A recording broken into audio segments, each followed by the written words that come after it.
কাল বাড়িতে মনসা পুজো হবে, তাই রাত্রিরে আমি পান্তা করে রাখবো, আর তার সাথে করব কিছু সবজি ভাজা। তাই সবজিগুলোকে আমি একে একে কেটে নিচ্ছি।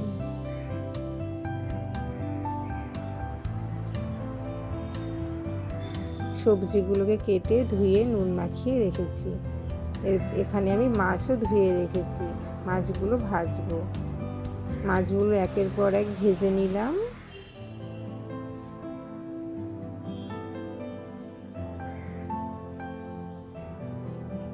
মাছগুলো ভাজার পরে আমি এখানে সবজি ভাজা করব।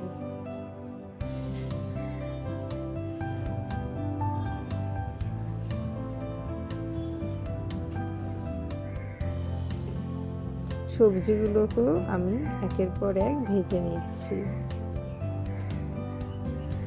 সবজিগুলো যেহেতু কালকে খাওয়া হবে, তাই একটু ভালো করে কড়া করেই ভাজতে হবে।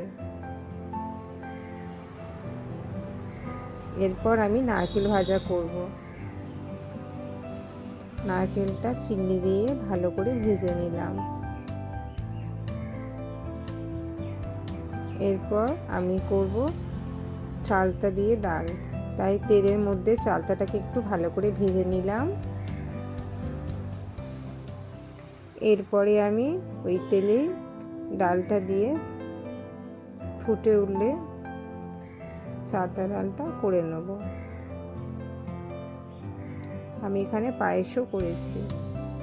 সমস্ত রান্নাই আমার হয়ে গিয়েছে। ভিডিওটি ভালো লাগলে অবশ্যই একটা লাইক করে পাশে থেকো।